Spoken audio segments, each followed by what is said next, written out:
Welcome to Trial by Wine. We take a closer look at crimes that highlight how fascinating humans can be. Schmidty, Swanny and Clarky visit crimes and run them through their jury of three, debating both sides of the case to agree an appropriate, if totally fictitious, sentence. Please be advised, Trial by Wine may include explicit or disturbing content and will include drunken rambling. Listener discretion is advised. All right, here we are again. All right. Another week. Hello. So good. Hi. So good. How are you? We good? Great. I'm good. Yeah, great. We did a little bit of marketplace selling this weekend, so sold off some things that have been taking up a bit too much space and made a little bit of coin in the process, so it's been a lot of fun. Marketplace is the best. Oh, it's definitely, it's definitely overtaken eBay and Gumtree, I think, for being able to shift stuff, yeah. And it's way better than the Trading Post. Is that even still happening? I don't think so, but, remember the castle? Tell him he's dreaming.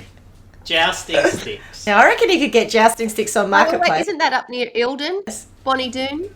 Yeah, they go up to Bonnie yeah. Doon. Yeah. Yeah. I went up to Eildon again because I had a houseboat owners committee meeting, which was amazing. But yeah, it was actually quite a good meeting. And then Tony and I spent yesterday pottering around fixing the power system, which is now operational. Yay! Which means that it can charge my batteries when I'm not there. And then we came back this morning. Impressive. So yeah, it was lovely though to get away for the second weekend in a row. And then next weekend we're going up to Swan Hill. We go up on the Saturday. So I'm going to book a room in the library for Sunday, just in case there's no internet in the caravan park that we'll be staying in. Because obviously we'll be recording an episode next week as well. Because, time doesn't stop. No holidays for Trial by Wine. Yeah, so that was me. And Carla, you had a big week. I did indeed. I can't believe what we've done in such a short period of time. But we flew up to Broome after the kids went to school on Monday morning, so it wasn't even early. And then we got there sort of mid-afternoon and we waited, and then we boarded the boat in Broome Harbour at 4 o'clock or so. And then it steams out. It's 13 hours out into the ocean. So we went out to what's called the Rolly Shoals, and, after being absolutely petrified to start with, because I'm thinking, my God, I can't see land anywhere. There's going to be everything under the sea. I don't know, they just help you. There's like this incredible crew. So you end up snorkeling. Jeremy was able to go diving.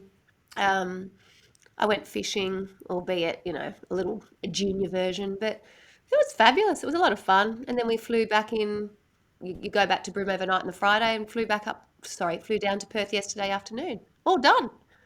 Wow. Can't believe how quick it was. Do you feel rested? I did. And I mean, I probably will once I stop this afternoon. I haven't even unpacked our bags. I've been doing, penance and stuff with the kids this morning. But it was just so lovely to, we haven't really travelled away from where we live because of COVID. We've just really been here the whole time. And it doesn't take long, sometimes even a couple of days. I felt good by about day 2, to be honest. Just to get out of it and to be looked after was so nice. Every meal, all the cocktails, oh God, it was just, I didn't have to think about anything, just had to turn up. It was a bit like a camp because there was so many things going on. Like I didn't even get to my book until we were sort of sitting in the lounge yesterday waiting for the flights. But that was what was so wonderful about it. There was just, you didn't have to think, you just had to turn up to do things, and then it was awesome. Really enjoyed myself. Highly recommended. Nice. How many people were there on board? I think that there were 34 guests and there were 19 crew. So Yeah. there were some people on their own. There were couples. Real cross section of people from different walks of life, certainly different age groups. Like the eldest person was in his 80s. His son took him as I wouldn't say a last hurrah, but he was in a little bit of ill health, and everybody was behind, dear Jack. They took him snorkeling. They got him to do all these amazing things. It was really moving, actually. There were some younger couples and, people who were not professional, but, really keen divers, to people like Jeremy who hadn't been for a dive in, 20 years, and they were able to help him do that. And then people like me who were, frankly, shit scared of being out in the middle of the ocean and have left with a totally different appreciation for when it's done in a certain environment, that what you can see is quite amazing. I was saying to Tony, because we've been on a couple of big cruises, And I said, she went on this boat called True North, and it looked like a very discreet, very nice, for me it looked like fishing, snorkeling, It's an adventure, water activity. It goes up to Yeah. Kimberley. So I looked great. Didn't look as good as being on the second story of my houseboat, of course, but I'm just joking. They but yeah, can land a no, it looked great. helicopter on True North, so it's a flash boat. So it's not tiny. Yeah, it looked great. All right, now Paul, what are you drinking? Well, today, let me start. So we had this horrible thing. I think I told you, was it last week, the week before, where we ran out of wine. When I say ran out of wine, we ran out of white wine. We have plenty of Prosecco and plenty of red wine, but we had no white wine, which for us is just complete disaster. So we had to go and buy some wine from, I don't know, Uncle Dan's or whatever it was. Anyway, so then I got an emergency dozen from a local winery, and Stuart bought an emergency dozen from a local winery, and then our 4 wine club memberships turned up. So now we are drowning in wine, and we still have a couple more wines to be delivered. So we're back stocked up, and everything's good again. But we're having a Pizzini Verduzzo. So this got delivered during the week, and it's very delicious. Just to give you, it's an Italian varietal. But the last little bit I like, hang on, let my eyes adjust. What was it called, Clarky? It's called Verduzzo, so... Wow. Yeah. I was thinking like Maria Venuti. Oh, yes, Venutizzo. And Maria Venuti. Is she the one who died in the boot, or is that a different Maria? Oh, I didn't know that she was dead. She had very large bosom, and she used to be sort of like on all those variety shows. She Victorian, Schmidty? Larger than life Italian lady. I don't know who it is. Yeah, I know the name. Nah, not ringing a bell. I was thinking of Maria. Oh gosh, I really hope she or hasn't whatever her passed name and I was. didn't know. No, she had. I was thinking of someone else who was murdered. Different story. So Fair enough. Right. Our Verduzzo is a complex, full-bodied drop featuring bold floral aromas. It's delicious. Anyway, that's what I'm drinking. How about yourself? And Carla? Well, I haven't got one in front of me, but if I did, and it's not actually wine, but I did discover a new drink that I really liked, and I'm going to get the stuff now that I'm back and have it so I can have it at home, and it's called a Ginger Ninja. And what it is, it's like alcoholic ginger beer from I think it's actually from a brewery in Broome. Do you brew ginger beer? I guess so. So it's called Matzo's, and they put it with dry ginger ale. No, that's not right. They put it with gin. That's wrong. That's wrong. So the Matzo's dry ginger ale, which is alcoholic, with gin. Oh. And it's fabulous. But I thought that it had Prosecco as well in it. So when I went to chat with the bar girl afterwards, and I said to her, oh my God, they're amazing, because I'd had 3. I'd like to make them at home. And I said to her, oh, so it's got the Matzo's ginger beer, gin and Prosecco. And she said, it doesn't have Prosecco in it. So God knows how potent it would have been if I had have added that to the mix. But that's what I would be drinking and shall be drinking when I get back on the it. order in. Maybe next week you can do one of the ones with Prosecco and one without. Yes, I think I'd probably only need one with Prosecco. I think I'd be, because it was quite potent. Anyway, it was good. And it worked as a way I could drink gin. It's your turn, Schmitty. So, no, I don't want to tempt fate or anything, but I'm enjoying another Captain Morgan, the old pirate chick. Yes. And it's all just about how... The pirate back. Already. It's all about how fraught Paul's story is as to how well I managed this. But yes, I'll tell you my favourite pirate joke. Go on. Pirate says, where are me buccaneers? The other pirate says, either side of your bucking head. Ba-da-chung. Yeah. My favourite pirate joke. Good one. I'm here all week. So, shall we introduce ourselves? I'm Schmidty. I'm Swanny. And I'm Clarky. And together we are Trial by Wine. All right, so Clarky, I believe you have a story for us. Well, yes, as it turns out I do. So I'm going to share with you a couple of little moments that cropped up during my week that I think, we are Trial by Wine. We like to come up with some unusual punishments, and as luck would happen, twice during this week, something just came across my life that are some very interesting punishments. So just if you'd like to bear with me, I'll share a couple of stories with you before we get stuck into the main event. So the first one popped up on Facebook of all things. It's a news clipping from a paper. Unfortunately, it doesn't say what paper it is. The heading is Thief Tastes Bitter Failure, and it's from Auckland. So the offender has yet to be found, but the punishment admirably fitted the crime, police believe. An elderly couple camping in a mobile home at an East Coast camping ground were awakened by a noise outside. Thinking nothing of it, they went back to sleep. The next morning, it was apparent a potential petrol thief had tried to take their fuel. Happens a bit, not a lot, but happens a bit. But as the police magazine 10-1 reported, the thief got more than he or she bargained for. On the ground by one of the mobile home's tanks was a pool of vomit and a siphon hose. Also lying on the ground was not the cap from the fuel tank, but the cap from the mobile home's sewage holding tank. Like, that is the best punishment for someone trying to siphon petrol out of your tank. Oops. Sewage. That is vile. Oh. Yeah. So keep that one in mind for future criminals that we have to sentence. That's a great punishment. No, it's funny because in this houseboat thing, the whole conversation is about the legislation coming in about grey water. So there's a lot of discussion about sewage and poo in these. And the poo barge, which is the barge that actually pumps all the poo out of your tanks. Yeah, it's so disgusting. And the guy who was, I told you before, Professor Sumner Miller. How did you say it? Sumner Miller, thank you. It's not actually his real name, but our resident professor was talking about how one time when he was there and he took it off and he noticed about a litre of sewage just leaking out. And I was like, oh, yes, I've seen that before. So fortunately, I wasn't siphoning it nor accidentally drinking it. But yes, I can imagine how utterly disgusting that would have been. Oh, my God. So punishment does fit the crime. So, yes, I think keep that one in mind. Now, this one is one that literally happened.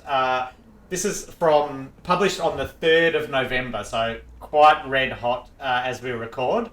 And there's a couple of sources, so 9 News, India Times, and good old Lad Bible. I don't know if you've ever gotten onto Lad Bible, but it does have some trashy I love stories. Lad Bible. Yeah. Yeah. So it goes a little something like this. A man's disfigured body has been recovered from a lake in Brazil. The 30-year-old was fishing with 2 mates when they were swarmed by a group of bees. So you're, on a river or a lake, attacked by bees. Apparently the men were fishing in the lake and their boat hit logs, causing the beehive to become disturbed.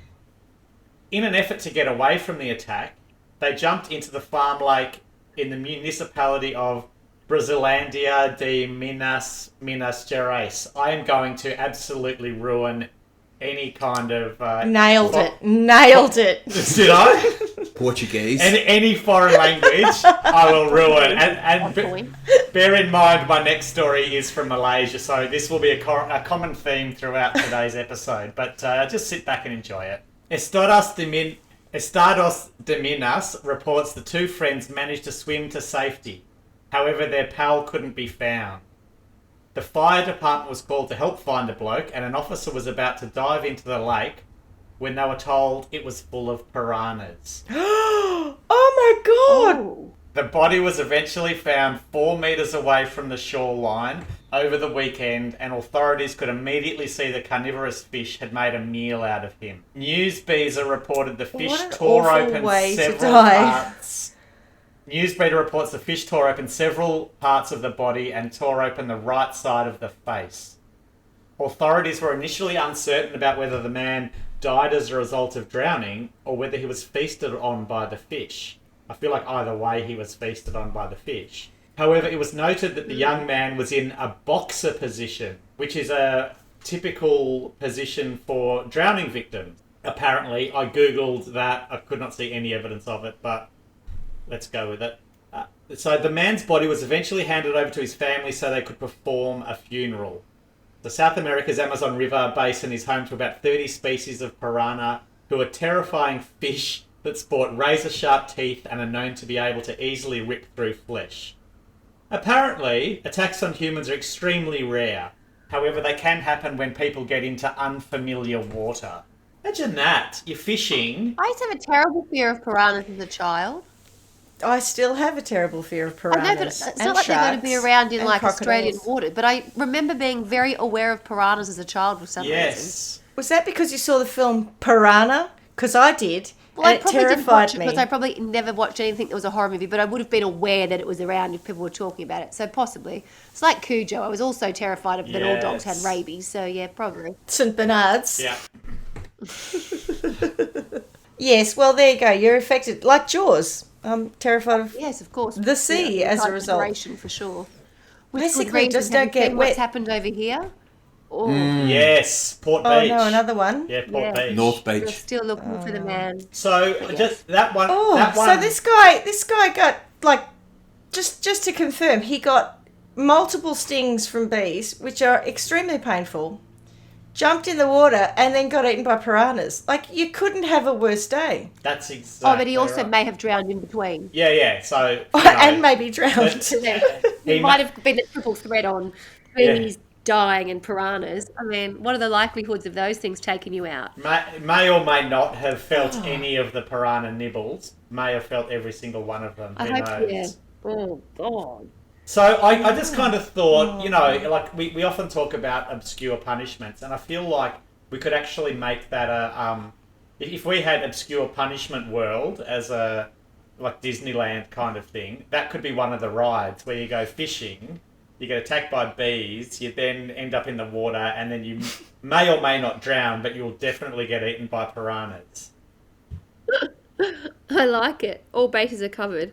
Yeah, like depending on the severity of the crime, you make it to the end of the ride. You may only get part way through and get pulled out just in time.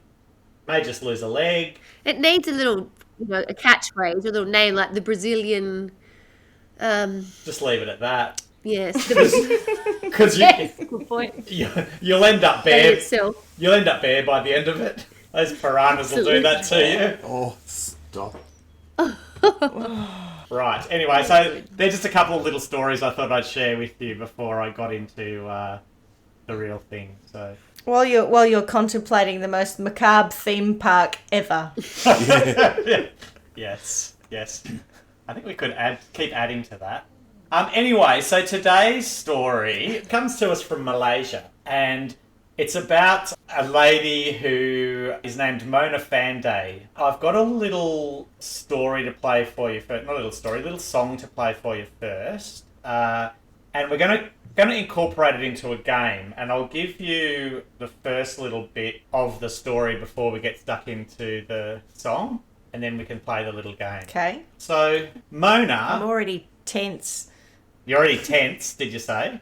I'm tense. Yes. Jeepers. Okay, well, so All right. I'll tell you a little bit about... Have another sip of your rum. Yeah, exactly. Yes.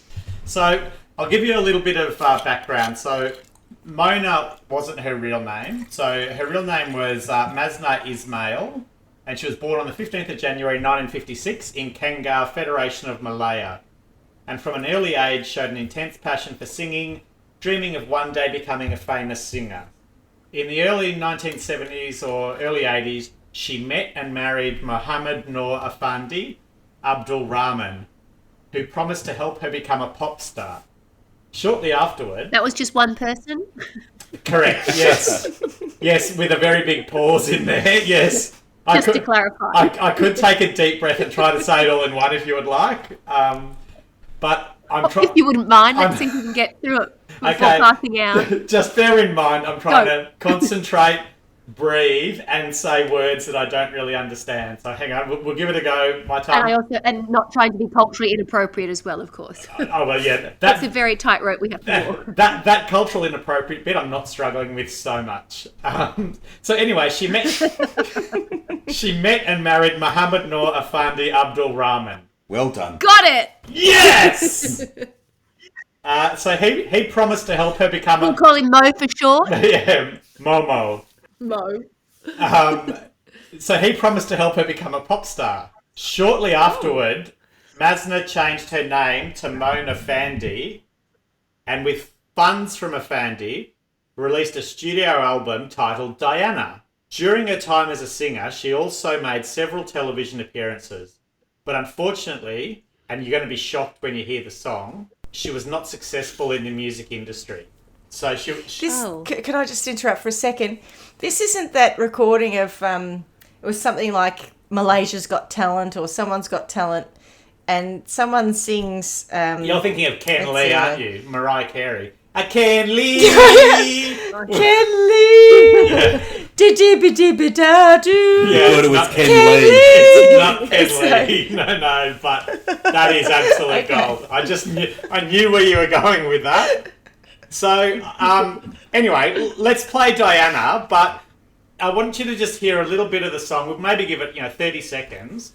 And after that, we're going to play a little bit of a game called Guess This Singer's Crime. Now, there is nothing in there's nothing in the song that will give away the crime, but I'd just like to do it as an experiment and see if you can somehow manage to be psychopathic about it and guess the crime, okay? So here's a little bit of Mona with Diana.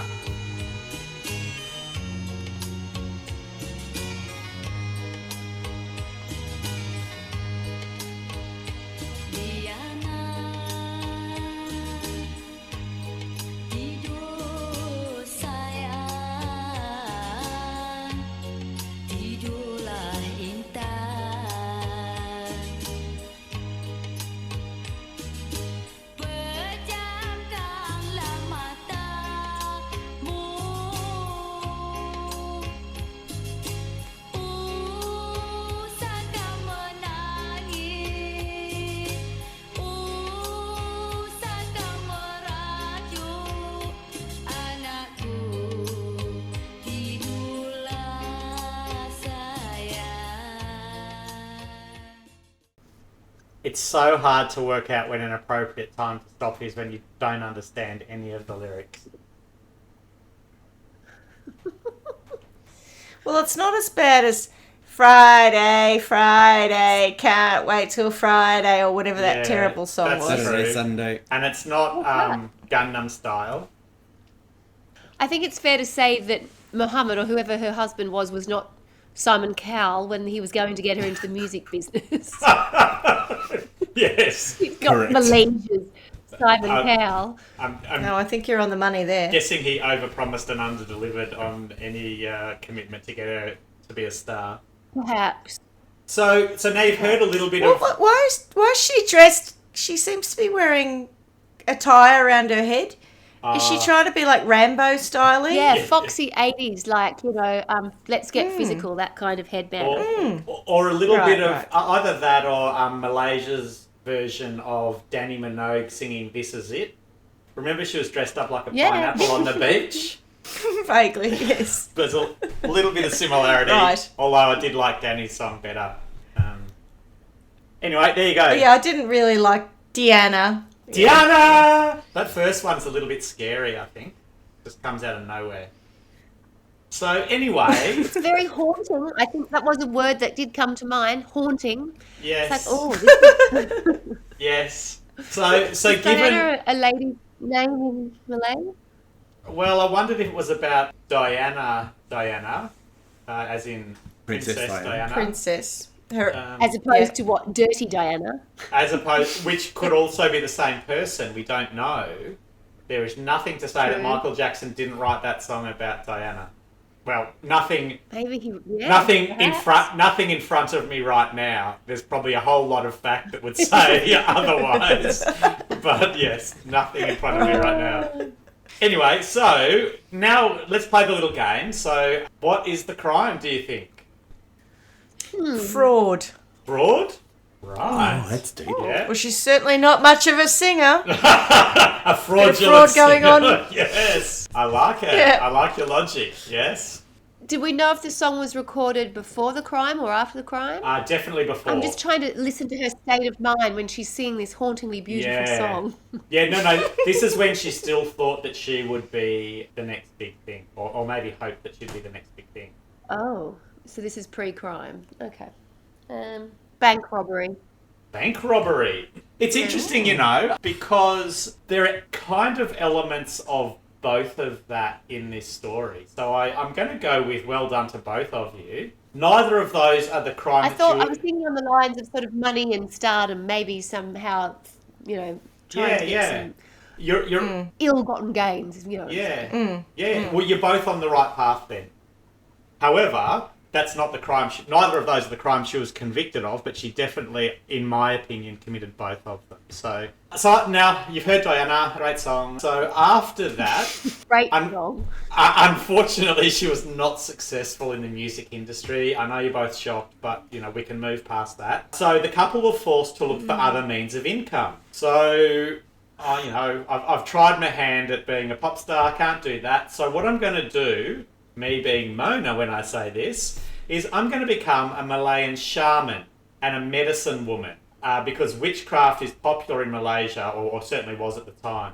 So, Schmidty, this is where the fraud. Call that like a pivot, or is that in terms of career path? Is that what you go from pop star to shaman? I don't know. Really? Is it often That makes perfect sense. They're both performance based. Yep. And there's a lot of wailing.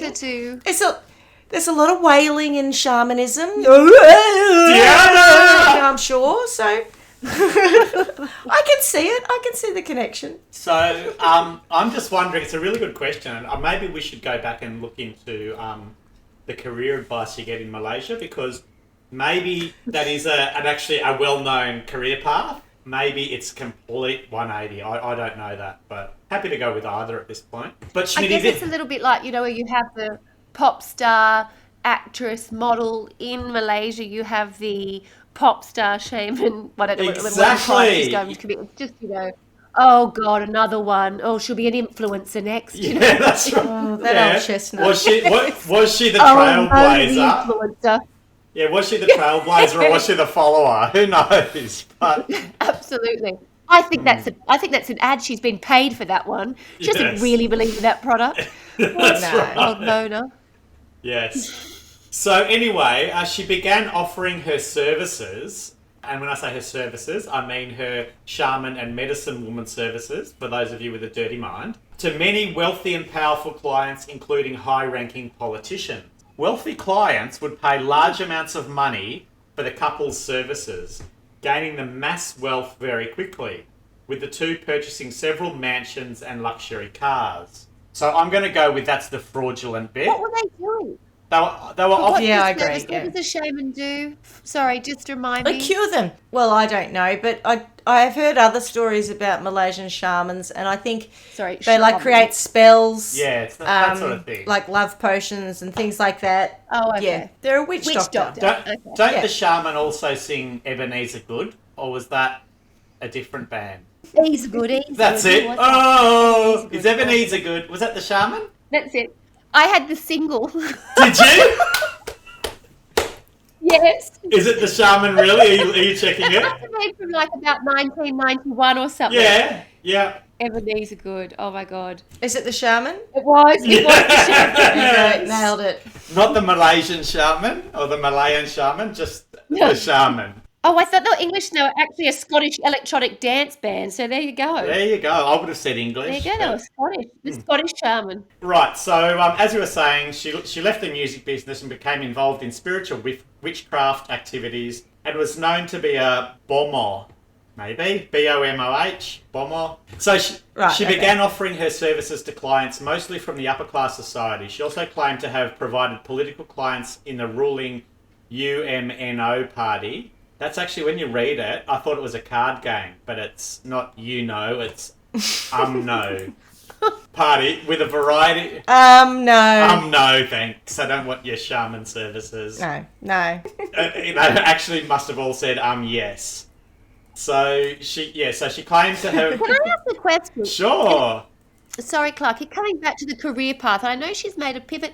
Where do you study? Do you go to TAFE or uni for your shaman studies? Where do you pick up your qualifications, seeing as though she's been able to charge such a large amount of money straight off the bat? It's not Oxford. Possibly. We don't offer it. Get the knowledge. It's not a course that TAFE don't offer. No, it'd be more like something where you visit a spiritual master in the Highlands at a temple. And you have to, eat witchetty grubs and chop your way through brick fences and stuff to. So it's not a long, skilled, not a long. And choose some drugs. You can do it quite quickly by all accounts. Take some drugs. Yeah, like if you seen. Get in touch with the spiritual world. I'm doing my boogly eyes. Wax on, wax off, paint the fence. All those sorts of things. And there's Jedi mastering there as well. Yes. Radio, so. All right, so sorry. Good chat. So she's apparently provided the no party with a variety of charms and talismans. So it was reported that Maslin Idris, also known as our victim, was a state assemblyman for the constituency of, here we go again, Batu Talam in the state of Pahang. So he wanted to boost his political career and sought the services of Mona for assistance. Oh, now, I must say at this point, if you've only just joined us and you're from Hobart and we're talking about the services of Mona, it's nothing to do with the art gallery. Anyway, so Maslin was educated in the US and was an ambitious politician from the ruling UMNO party. And I've just realised what it stands for. So it's called the United Malays National Organisation Party. All right. No. Okay. Not the United Malays Young Environmentalist Society Party, which would be the Yes Party. Yes. That would have been much better. Right, okay. It's going quite well so far. At that time... Sorry, God. At that time, Mona worked with her husband, Muhammad Mona Fandey Abdul Rahman, and he was 44, and their assistant, Jerome Hassan. Yes, Mo and Ju. Assistant. Mo Ju. Should be Mojo. Should be Mojo. Yeah, they had. Remember they had expensive properties and stuff, so it's working well for them. They were big. They were big. Yeah, they were big. They were busy. Yeah. Yep. Yeah. She must have been very good. And that is the danger with most of these businesses. Overnight success. That's right. Too much growth. It can be very dangerous for your business model if you're not prepared for it. Yeah, Mona was a shaman and her ease were good. All right, so Mona and her husband promised to help Maslin by giving him a talisman consisting of a cane and sputney. A what? A cane and what? I don't know what it is, but your face was funny. Yep. So it says SBATMI, so I'm just saying that's pronounced Sputney. Oh. SB for bad pronunciation.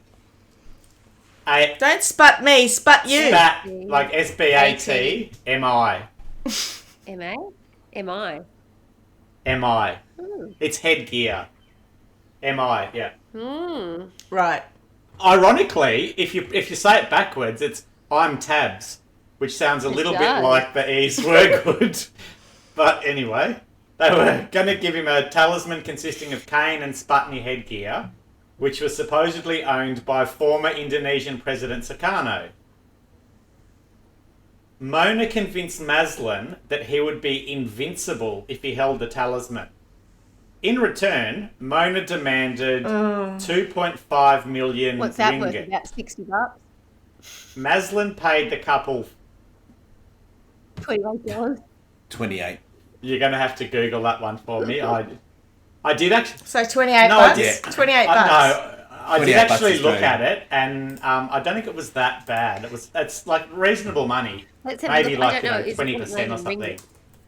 Maybe Do you more. convert? She's on, what is it? Currency I'm exchange. doing it. Yeah. Yep. And ShamanTalismanValuation.com, which is also known as Shaman Marketplace. Oh, shopkeep bastards. Oh, it's quite a lot of money. Yeah, it is a lot. Yes. Did you say 2.5 million? Yeah. Yeah. That's $813,568.25. Yeah. Well, she. And that comes to us courtesy of currencyconverterx.com. Fantastic.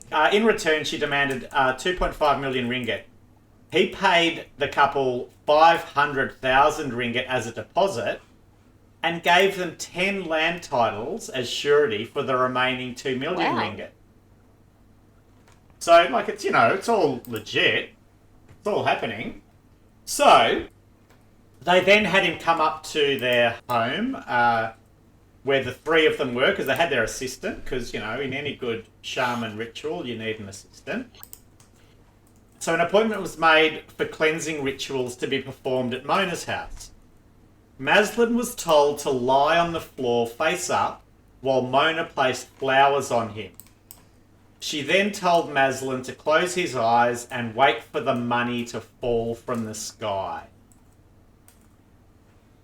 Yep. Normally Fair happens. enough so far? That's how it works. Yeah, that all Can makes you sense. guys yeah. picture the assistant as some sort of, like in a reality TV program, there's always like a little gay assistant who's running around, really stressed and doing a little bit of drama to it all. I could just imagine Yeah. Oh my Yes. God! We've got to make this I've got to perfect! get it now. The guy with Bird Newton, Belvedere. Yeah, it's either that or it's like an Yeah. Igor one where he, drags a leg and has a horrible hunch, and there's got to be some kind of stereotypical. I'm imagining her like assistant. sort of Rachel Zoe with him being like Brad Goreski, where he's running around. Oh. So, if you were in that position, how long would you wait for For the money to fall. before you kind of went, the money's not falling from the sky? Yeah. Oh, I'm in someone's house. I've Good got all hour the and a time half. to wait. Hour and a half? I don't know.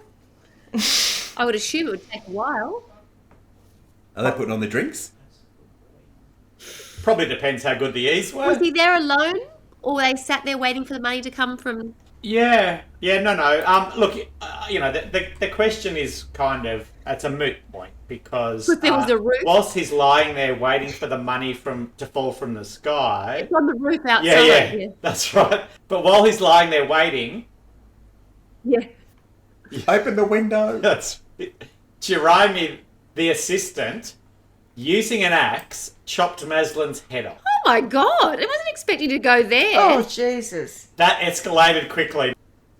The little camp assistant that I had in mind was God. not where. Oh no, he wasn't going to do that. He was running around like matching outfits and making sure they looked fabulous. How did we get Yeah. to this? Yeah. Oh God! Yeah. Like it escalates so quickly. And literally, I Googled for ages Why? trying to find out what else could be in there to fill that bit out. There is nothing. Yeah. Chopped his head off. And then... Was that... So, sorry, was that planned? Well, I'm my assuming God. so. Yeah. And we'll get to the... Right. So they said, Yeah. just shut your eyes, Oh wait my for the money to God. fall, Yeah. and we'll just cut your head Yeah. off. Oh, my God. Yes. Oh, God. No, But also, it makes no sense. You've been really successful with this business, conning people, frankly. Why would you suddenly just go, you know what? Let's just cut someone's head off. note to self, It's just- if I anyway, ever go sorry, to visit Paul. a shaman and they say to me, lie down and They say, wait, "Close your wait eyes." for the money to fall from the sky, get out. No, Run. no. Run, Forrest. Exactly. Run for the hills. So they chopped his head off Jesus. and then also dismembered and partially skinned his body. His body was found in 18 Oh. parts buried in a storeroom near Mona's house in Pahang. Yeah. What is it with you and Obsessed. stories with people who are being skinned? Well, like it started off as a good little pop story, you know. If only people had have bought her album, Yes. we may not be in this spot. Exactly. So anyway, I'm coming back to my sources. So our friends at factandfictionfandom.com report that Maslin was killed due to the fact that the land deal he arranged had collapsed, but the trio still wanted the money. Right. Okay. I feel Well, that does make more sense than I'm just doing a normal bit of shamanistic behaviour and I'm just going to cut your head off for no apparent reason. I'd like to think that there was some step in between though where they actually tried to get the money out of him, because if the deal had fallen through and he couldn't give them the money, I wouldn't go up there for the shaman experience. So it must have happened somewhere. There must be a little bit more to it. Anyway, that's up to them to work out, I guess. And this is where, Carla, your bank robbery comes into it. So he was reported missing on July 2nd, 1993, after withdrawing 300,000 ringgit, and shortly afterwards, an investigation began. So, yeah, once he was missing, he'd just withdrawn 300,000 ringgit. The police had no decent leads until they arrested Hassan on unrelated charges. So Hassan's the assistant, your little gay boy who's in his sequin pants trying to make sure Hassan Chop. the blood doesn't spatter whilst he chops someone's That's a head big off. ask of your assistant, isn't Not it? really sure. Given he cut the head off, didn't he? Didn't the assistant do the head cutting off? Yeah, that's why I was thinking it I might thought be more Maslin Igor. was- Do you remember that? But there was a character who went around going, Hassan Chop! Hassan Chop! No! Wow, they were ahead of their time. They were. They were. Do you think, Or maybe that's where they modelled it on. if they'd asked for 2.5 million and then he said he'd give them 500 plus the land and he was only getting 300,000 out of the bank, maybe that's why they thought they had to chop his head off. He wasn't bringing the money to the party as agreed. But It's a very chop his good head off, question, but the 300,000, Maybe people get more money out of him when a he's lot. dead. Cutting him up into 18 parts, I thought, was also a bit excessive. I know, And they're the so skinning OTT. completely. So unnecessary, yeah. It's those little gay boys when they get that, that so much stress that someone's got to pay, and I reckon that's what's happened. Maybe not. Anyway, so... But I mean, I don't know if you'll go on to say this, but like, who was the mastermind? Was it Mona or Mo? Was it the husband or was it her? Yeah, so, well, I don't assume it wasn't the assistant. I'll tell you a little bit more, and then I don't think we're going to get that level, but you can work it out from there yourselves, I think. So the police had no decent leads until they arrested Hassan on unrelated charges. Thinking he was being arrested for the murder of Maslin, Hassan confessed to the entire case, including the location of his body. Boom. Oh. Ouch. Yep. Poor little kid. Oh, what was he being arrested for? I don't know. But so the day after the killing, Mona went on a shopping spree in Kuala Lumpur, or KL as we like to call it, and later bought herself a Mercedes-Benz and had a facelift. So, that's Carla, your kind of, your guess at the crime, I think. Get the money and live the high life. And Schmidty, yours was the fraudulent shaman. How much time between them taking the money and her... Because a facelift takes a bit of time to organise. Maybe she booked it in. It's Malaysia too. Weeks or months. They might do walk-in facelifts. Oh, yeah. Yeah, KL. Maybe she paid a deposit on her facelift. Yeah, She earlier. was booked in for surgery. It depends on the extent of the facelift too, whether it's just a quick slash and dash thing or, slash and burn. They Grab her by the scruff of the head and chop off the slack. Yeah, that's it. Say that again. Grab her by the scruff of the hair and shake her around and cut off the slack. That's what Patsy from Ad Fab had. Like this. Get rid of your chins. All right, so Yeah, but to be fair, I reckon I could do with one of those. I keep pulling my neck back, going, yeah, it's time. that's No. Well, all you've got to do is launch a musical career, fail, then become a shaman. Well, Chop someone's head off. Yeah, That's going to be Schmidty's Yeah. problem. She ain't going to fail. But just in case you or any of the Ah, that was sweet, Stuart. because we're not 100% sure just yet whether this is also part of the same career path that Carla was exploring earlier. So is it, pop star, shaman, murderer, or is it just pop star? Maybe Influencer. maybe the shaman's a bit additional, or maybe the murdering is where she started trailblazing. But anyway, just for anyone who is wondering about that, When I worked for CPA Australia, yeah. they had this whole kind of rubric type thing set up where you would answer some questions and it would give you advice on where your career needed to go and what training you needed to do. Wow. Maybe there's like a whole one of those for this career advice. Oh, let me see. I'm just going to plug in failed pop star. Oh, not a problem. Don't Yeah, panic. but there's still 'Cause options. what is... Yeah, what's the statistic now? You have 5 or 10 or 20 careers in your life. Don't worry about it. Yeah. You can go on down and become a shaman. Oh, that sounds good. That's not really working out for me. Don't worry, you could be a murderer. That's the obvious next choice. I reckon that's exactly what's happened. Yeah, I think you're right. Yeah. So, It's the only thing that makes sense to me. so if anyone does get that as career advice, I'd just like to go into the next little bit, which will help you, will hopefully deter you from some of the career options that Mona's taken on. So the three of them were tried in the High Court in 1995, charged with murder under Section 302 of the Malaysian Penal Code. Penal Code always makes me laugh. And the crime carries a mandatory death sentence. So things aren't looking so good now. Well, Her career's probably a little bit more dead than it was after Diana.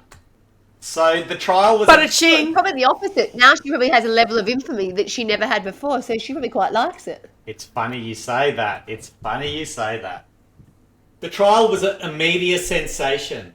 Mona and Fandey were an attractive couple in their late 30s accused of a gruesome voodoo-related murder. That's the first time that I... Is that when Craig McLachlan wrote the song? Yes, Yeah, hey Mona. Mona. I Voodoo didn't realise it was about a Mona. Malaysian murderer. I tell you, Mona, what I'm gonna do. You don't want... Cut off your hair and Such shake hands Such a with musical episode, isn't it? Don't build a house next door to Mona. you. Mona. Voodoo Mona. Mona. So, Mona had a penchant for wearing expensive outfits to court each day.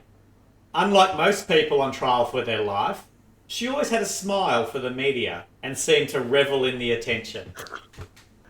Oh. I think we can say Mona. Yeah, she's a media whore. She's a whack job. Yeah. I bet sales of Diana went through the roof. Diana! So the case lasted... We're doing a re-release and an edit. Yes, with a Couple little of bit 12 of inches. And... mid-90s grunge Yeah. thrown in. So the case lasted 65 days. Couple of cuts of Bugs Bunny in the middle. Hassan chop, Hassan Hassan chop. chop. And we'll continue. Yes, exactly that. So it lasted 65 days and heard evidence from 76 witnesses. The prosecution told the court that money was the motive for the killing, Carla, and pointed to the shopping spree, the facelift and the Mercedes. Jeremy, also known as our gay assistant in Hot Pants, testified against Mona and Fandey and revealed the gruesome details of the murder. Ooh. So I'm feeling like he's not the mastermind if he's testifying against them. But it did say that he chopped the head off, so he's fairly involved. He had to have a good reason. If you find yourself in an intern position and someone asks you to do something that you think, should I? Well, Should I? Don't get a machete. Don't cut someone's head off. Just quietly leave. Just That would be my advice. Walk away. Don't make eye contact. That's it. Leave through the nearest exit. No, just Get out of town. But you using the word intern then makes me think that perhaps that's how you become a shaman, through internships, rather than going to maybe, TAFE. yeah. Work experience kind of thing while you're at school. Yes, on-the-job training. I don't think it's... I agree. On the I don't job. think it's an apprenticeship model. No. I don't think it's a TAFE thing. No, you can... I think it's more likely an internship. You're right. But it would help if your family knew who you know, not what you know. You've got to get in. It's hard. Yeah, it is. The thing is, Hard Paul, to crack when you into. were talking about what were they, the headdress? What was it? A spat me? Spat-me. Spat. Yeah. Yeah. So in the world of TAFE, there is a thing called an SBAT. No! Spat. And it's a school-based. It's a school-based apprenticeship training, right? And you're going a spat me, and I'm like, it sounds like an SBAT with a me at the end. Yeah. So maybe it is a TAFE program. I'm just not aware of it. Anyway, sorry. There's a new opening for you right there. Yeah. Wow. A new product. Yeah. An old spat me. Old spat. Yeah. All right. So, a Fandey, who is the husband, in his defence, said Maslin owed him 2 million ringgit for a magic cane, talisman and traditional hat said to have belonged to former Indonesian President Sukarno.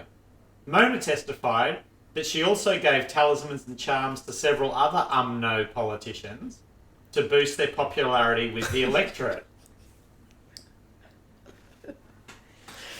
Goodness. It's such a quality story, isn't it? It's just... No, so it's the no thing. I just as the pirate juice has kicked in and I've relaxed a bit. No, it's just making me laugh. Sorry. There's every chance I'm offending people culturally. That's not my intent, but sorry, it's literally my ignorance of. Do we think that had they handed over the cane? Yes. Yeah. They had supplied their side of the bargain. He Yeah. just hadn't paid Yeah. what was agreed. So someone has the cane formerly owned by former President. Sukarno. Yeah, Sukarno. Yeah. yeah, which made him invincible. Turns out it didn't really work because when you take a machete to his neck, he's not invincible. Yeah. So I'm suggesting that talisman was shithouse. Fraudulent. Did the assistant say that they had just lured him to the house to murder him? No, that's what they'd done, yes. Yeah. It only took the 7-member jury just 70 minutes to reach a unanimous verdict of guilty against all 3 defendants. So Effendi and Mona smiled when the foreman of the jury delivered the verdict. Makes sense.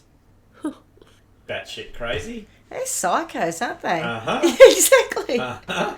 Woohoo! What? And Jeremy's counsel, Kapil Singh, told the court that his client was only 24, unemployed, and of low intelligence.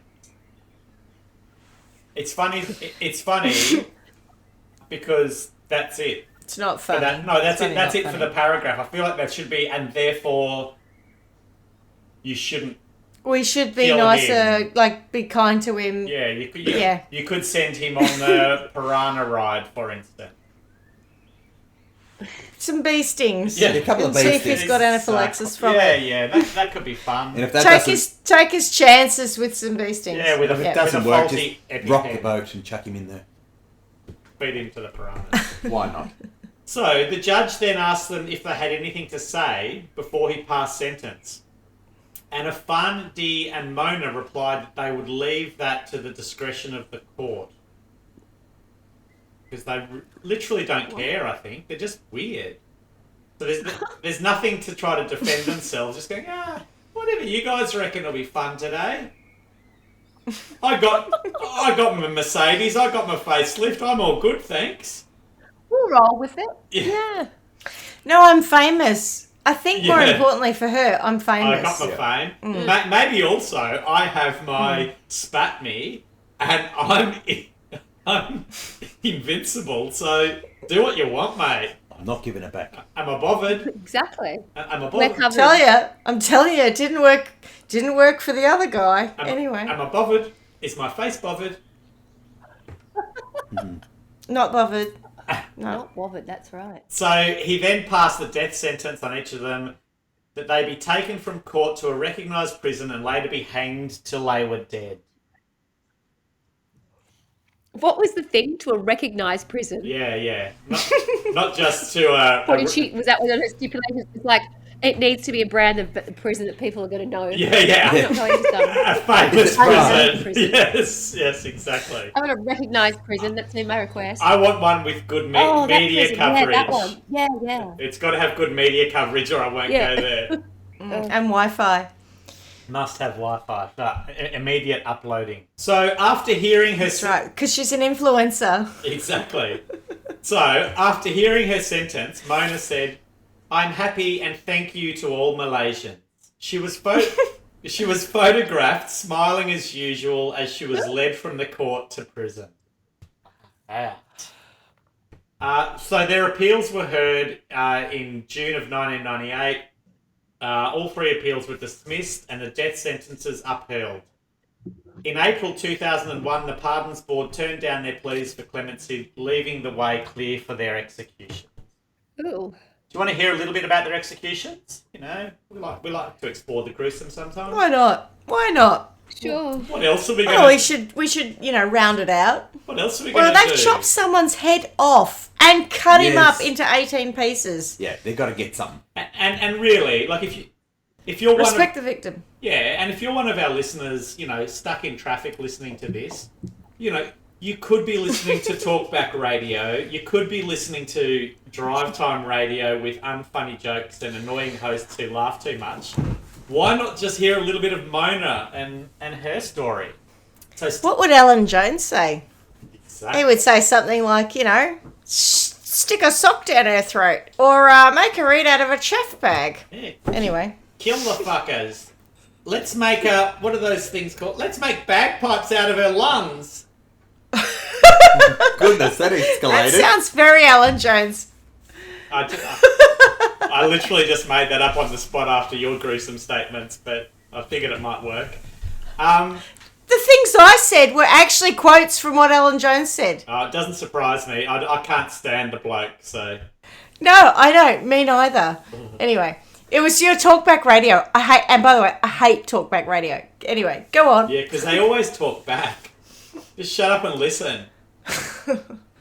That's the problem with society. No one wants to listen. The hangings were set for dawn on Friday the 2nd of November 2001, so just gone 20 years ago. Oh yeah, this week. Yeah, in Kajang prison. Hopefully that's famous enough for Mona. That's recognisable. That one, yes. Yeah, I know it. Remember that one? Oh, that's quite I famous. know it, yeah. So on the previous day, Mona and Fandey were allowed an 8-hour visit with about a dozen members of their families. It was reported that they spent their last hours advising their children from both their own marriage and their previous marriages to grow up to be good people, unlike us. I feel like they didn't say that bit. But... Do you think it is an indication of regret, or you just think that they're just nuts and just saying whatever? I reckon in other cases it might be a bit of regret and, don't do what I did, be good people. I feel like Mona, when she says grow up to be good people, really means grow up to be media whores and be famous. Yes.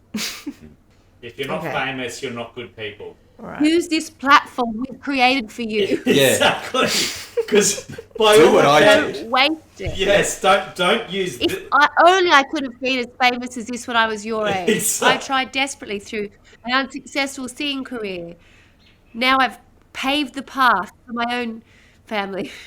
You're made now, you people. You're made. Be good people. We have catapulted you into the spotlight. Choose wisely, young Padawan. So there was lots of crying and hugging, blah, blah, blah. It was also reported that Mona had said that she would never die just because she was executed. Oh, there you go. That's why she's never really been that bothered. She was $50 says you will. special. Yeah. Oh, well, maybe that's a religious statement. That might say a lot about faith. I can't remember what source this came from, but literally the next sentence is, it is not known what she meant by that. I feel like it's not known Okay. what she meant by most of what she said. Thank you, Malaysia. Thank you. Probably, but Yes. I'm going to hazard a guess that they're Muslim, and so they have a thing about, you know, An afterlife or something. an afterlife. Thank you. Yeah. No, I believe they have something, you know, like Christians about faith about afterlife, and she's probably referencing that. But you know, you're right. Who knows what she was talking about? Because she's cray cray. Well, Elvis Presley's still alive, so, you know, so is Mona. Hey, Mona. Mona has left the building. Mona. Oh, Mona. It's normal practice for the condemned prisoners to be given food of their choice for their last meal. However, this offer was declined. Apparently, according to prison do we know what they sources, showed? they were very calm, saying very little and requesting nothing in their last hours.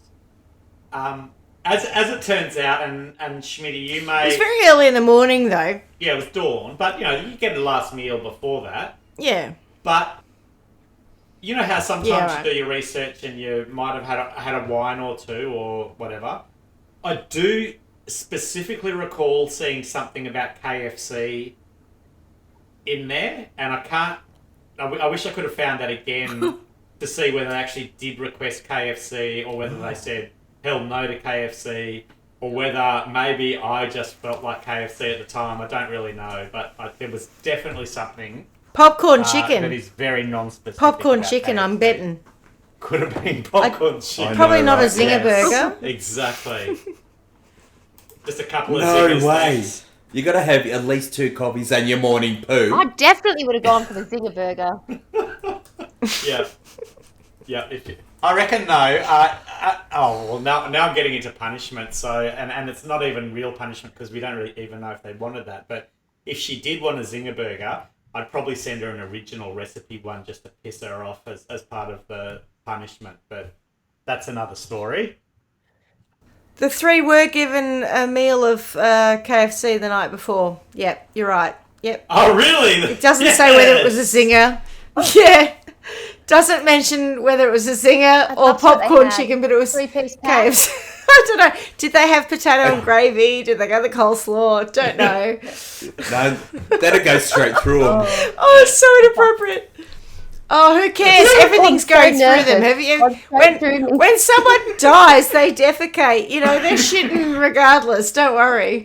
I know. So you wouldn't want the hot and spicy, would you? I just feel like she's sitting there going, I would. now I've made it. Oh my god, I would. If I was going to be executed, I'd have all the Indian, I'd have all the spicy food, so that whoever has to clean up after me. This is my final statement. I'm just going to shit myself badly when I die, and you have to deal with that. There you go. Spicy. Take that. If only it was the person who sentenced you that had to clean up your mess. It's probably some poor, underpaid, Yeah. you know.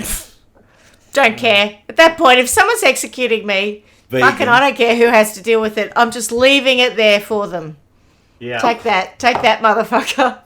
Well, you're not going to start apologising. Look, I'm really sorry in case that gets a little messy afterwards. Oh yeah. I do apologise. No, sorry. I had some cabbage, followed by some kimchi, and then I had some spicy, whatever the hell makes me shit a lot. Sorry about that, guys. Anyway. Yeah, but no, good chat though. Yeah. So that's really it. I could explain to you a little bit more about the actual hanging, but you know, you've probably seen Game of Thrones or movies where people get hanged, and it's all much the same. But the last little bit I would like to give. It's not much of a muchness, I think my mother would say. Yeah, that's Not right. much of a You know, muchness. there's a little bit of kicking and thrashing, and someone gets no oxygen and Oh. breaks their neck, and that's it. Oh.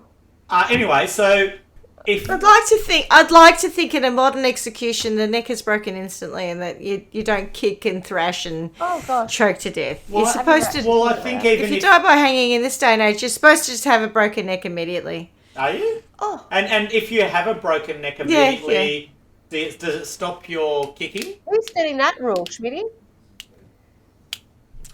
Yes, it would stop. Well, you may have some nerve thrashing, Like a chicken? but Oh, you're. God. Yeah. Yeah.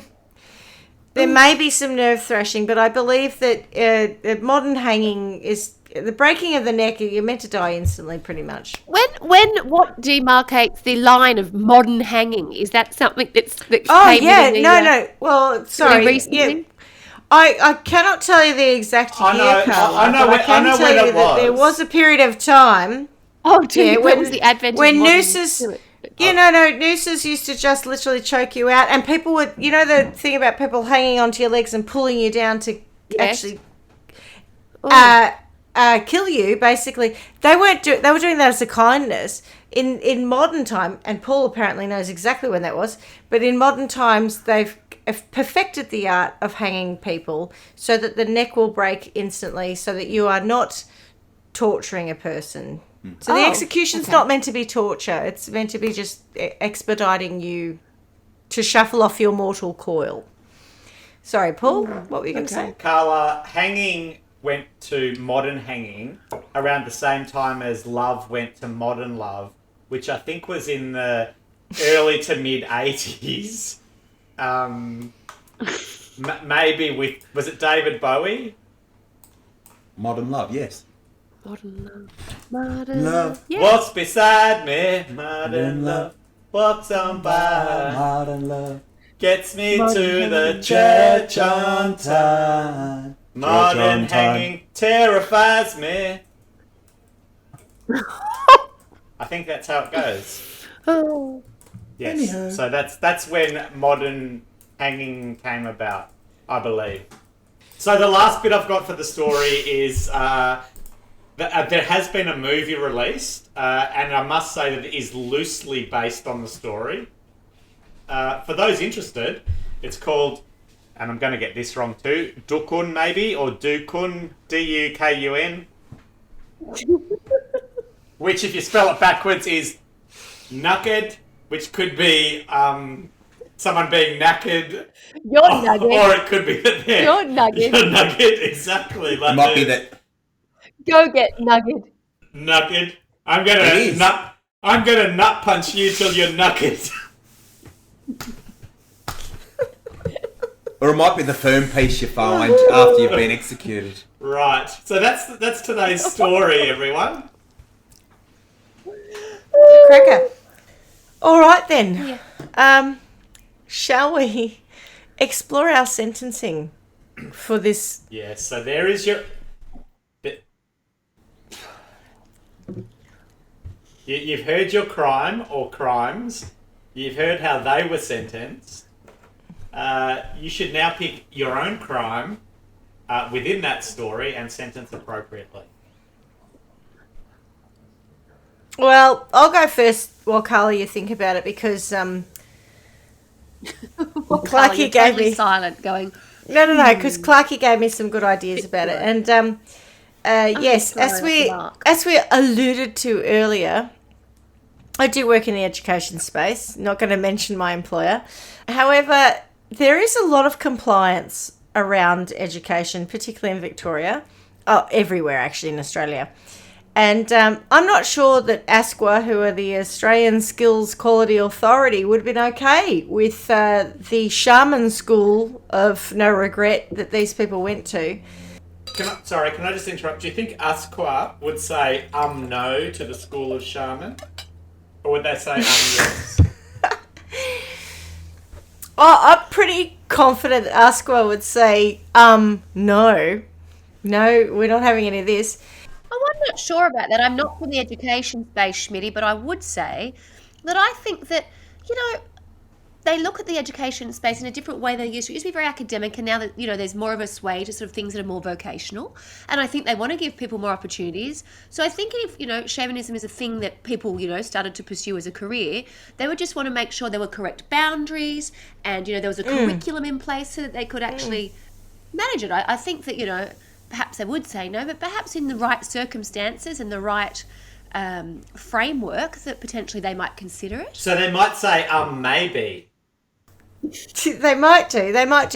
If I went on training.gov.au and I had a look at the core and elective units of shamanism, I'm betting that beheading is probably not an accredited unit in the Certificate 3 Yes, shamanism. Yes.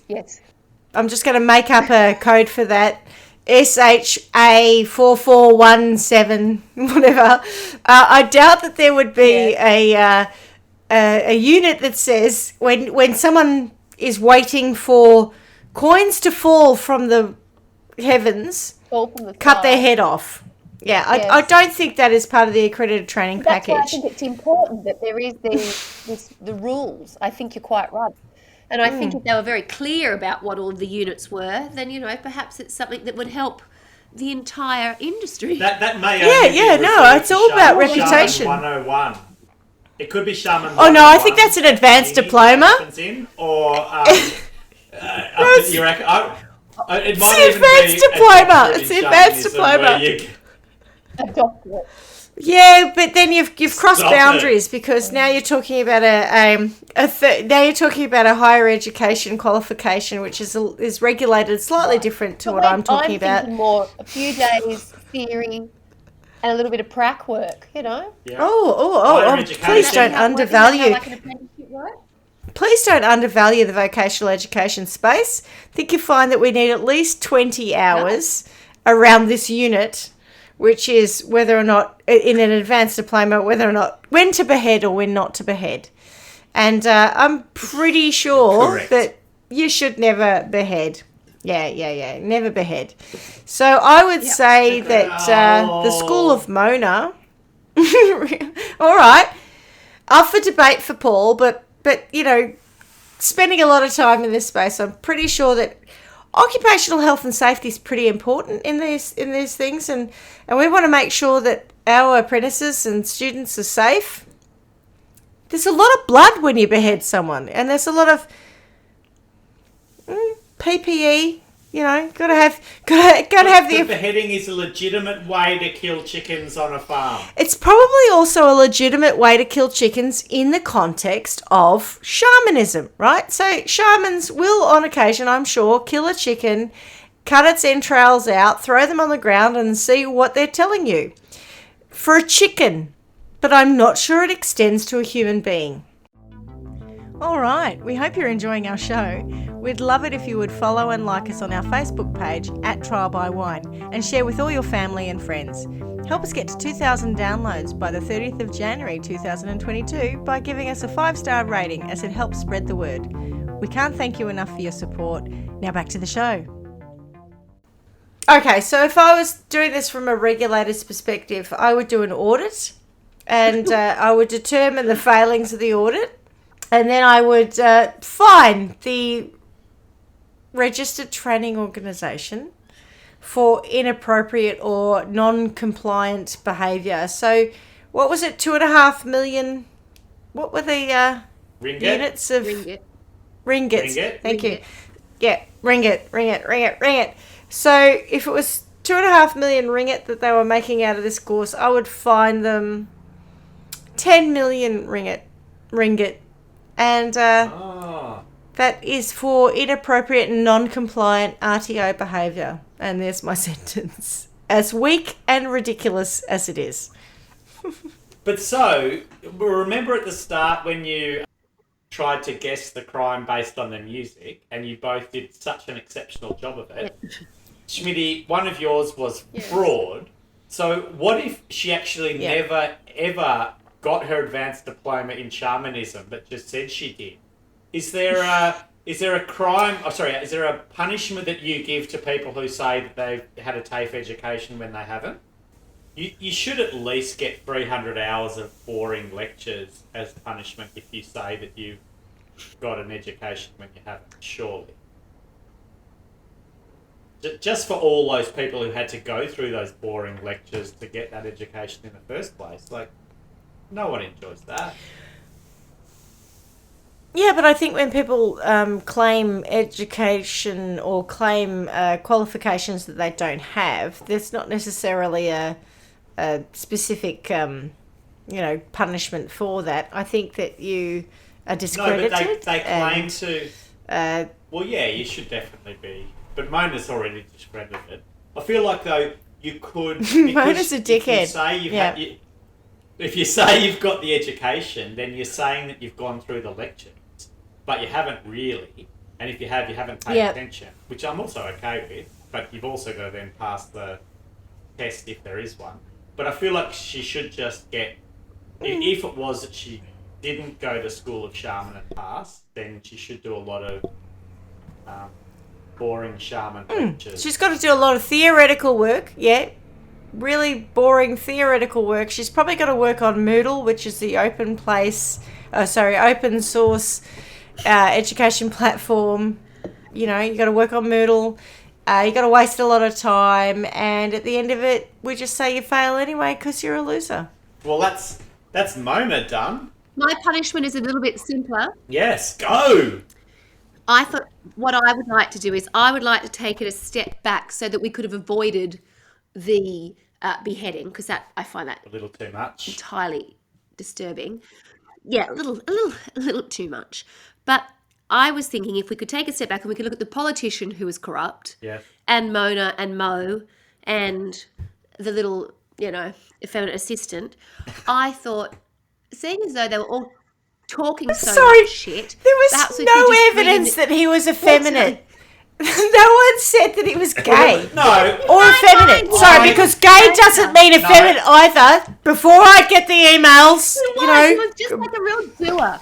I disagree. He wanted the spotlight as much as Mona, and that's why they got along so well, you see. I disagree. Just because a Mona was, lantern. she wanted to be a star. It was an SBAT. He clearly didn't know heard- better. It was a schools-based apprenticeship. No. I clearly heard that he was a gay assistant during the recording of this. Now, that's enough fact for trial by wine. Don't get carried away. Thank you, Clark. Stay on point. I may have dealt on his character development a little bit through this episode, so that I've been building his character and, it's all for the telly movie. It's a little bit like, it's my Guatemalanese. It's my natural hit. Yeah, precisely. He's a little sidekick. I like him. He's got good. He's good with an axe, that's Character for sure. development. So yes, unfortunately. So I want to stop it before it gets to that. You know how in TV where they say, cut, I feel like he got the sign wrong and just went, He misunderstood. whoopa! Oh. You're gone, bitch. It's so enthusiastic. So what I was thinking of doing, the corrupt politician, Mona, Mo, and the assistant. Yes. Because they were already part of this sort of very underhand dealing, corruption, fraud, and they were all misrepresenting themselves and talking a lot of shit. I thought what we could do was bring in the New Zealand caravan that you talked about at the opening of the episode and force feed them, not from the fuel line, and storage line, to give them a taste, a very rich taste of their own medicine. After a couple of zingers and that curry that Schmidty was talking about. And if they can deal with that, I've got a whole poo barge. I've got a whole poo barge that we can feed them. Yes, have a swim in that. I couldn't remember where in New Zealand the caravan was. Can you recall that, Clarky? Or it was Auckland. Auckland. Well, that's where the story came from. Yeah. Caravan park, whatever. Effluent. Yeah. Very effluent. Yeah. They are. You are effluent, Kimmy. You're so effluent, yes.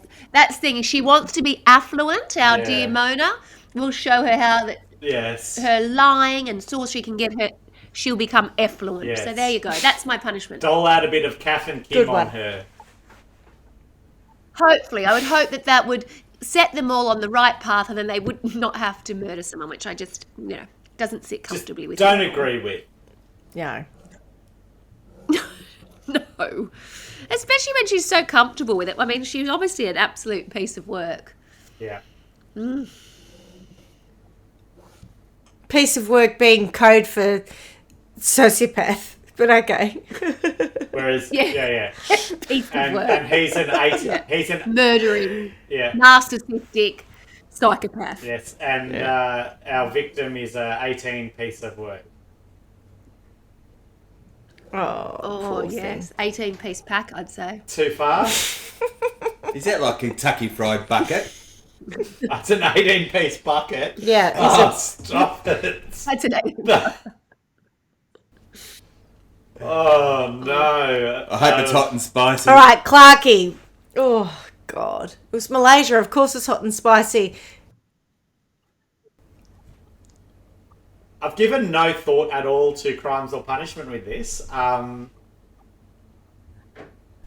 no good reason other than I just haven't. So let me just give a little bit of a think about what possible crimes could be, because you know, I'm not cool with going to see a shaman in the first place, let alone going to see a shaman who you owe money to because you made a deal with them and you then didn't come through with your part of it. So I don't know. I know that's not a crime, and I know that a suitable punishment for that is not being cut up into a KFC bucket. But yeah, like you duped a liar. I mean, it's a neutral crime, isn't it? Like I didn't pay for services not really rendered because they were talking shit.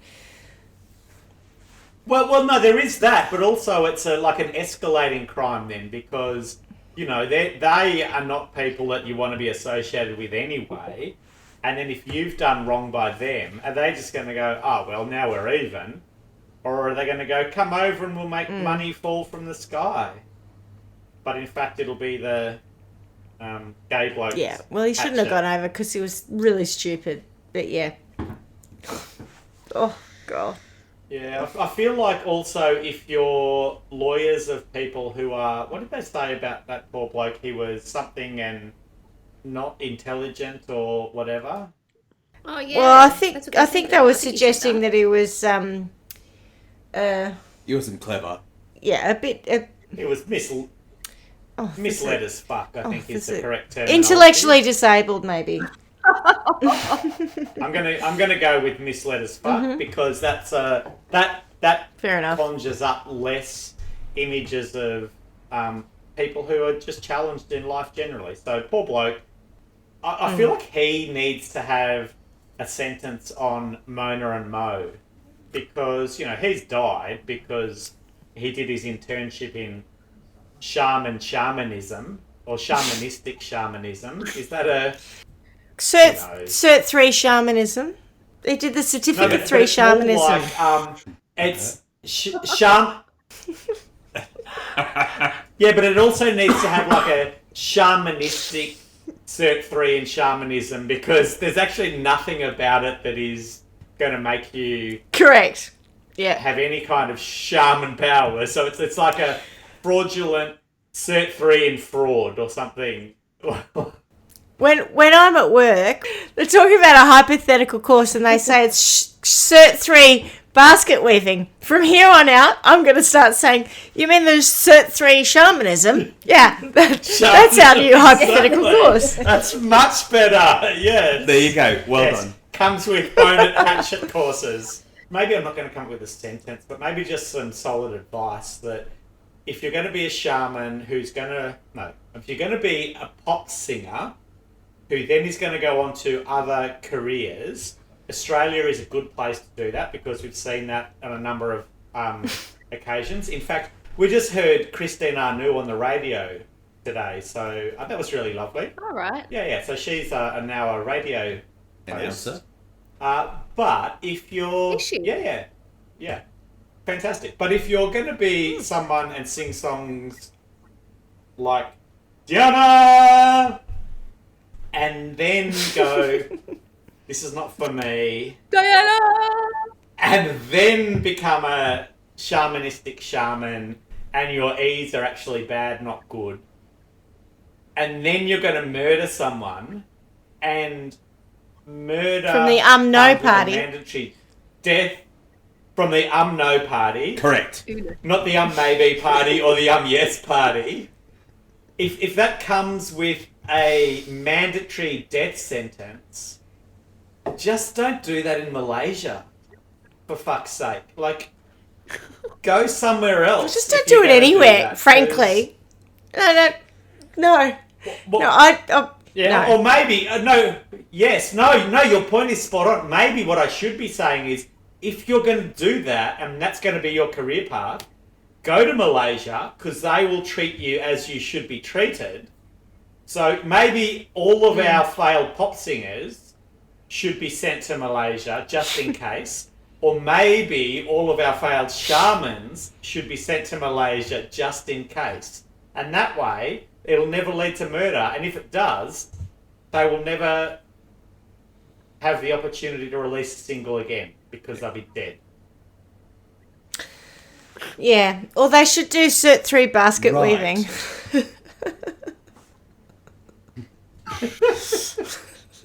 Yeah. So at least Cert 3 in debt collecting that doesn't involve Yeah. bringing the hatchet down. Oh, you're absolutely right. Absolutely right. There was no need for that. Oh, Paul. As per usual, cracking story. Excellent work.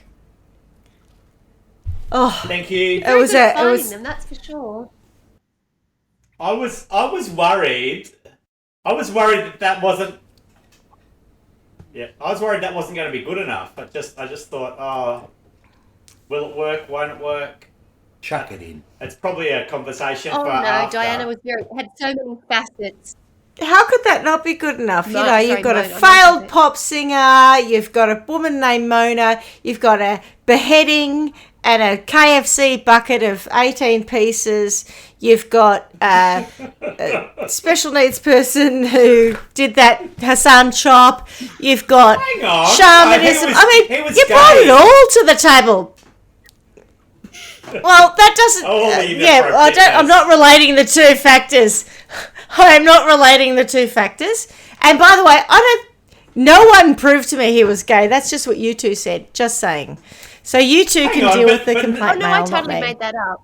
No, but nobody said that he was he was dumb other than some lawyer, and they speak shit anyway. And nobody His own said lawyer, his How defense dare you. lawyer. His own defense lawyer said Well, he that's was a- intellectually not good. That is his defense. Can you believe that? Correct. He was a bit dumb. I can. He cut someone's head off for no apparent reason. I can. Oh my God, Clarky. Such a good story. I feel sorry for the Hassan chop, but Mona and her husband, whatever. Anyway, thanks very much. And as per usual, miss you already, my darlings. Miss you already. more. Love you long time. Mwah. Great episode. Cheers, Thank Carla. you. Until next time. See you later. You Bye. guys rock. Bye. Ciao. Ciao. Thanks for listening to Trial by Wine. You can contact us at trialbywine@gmail.com.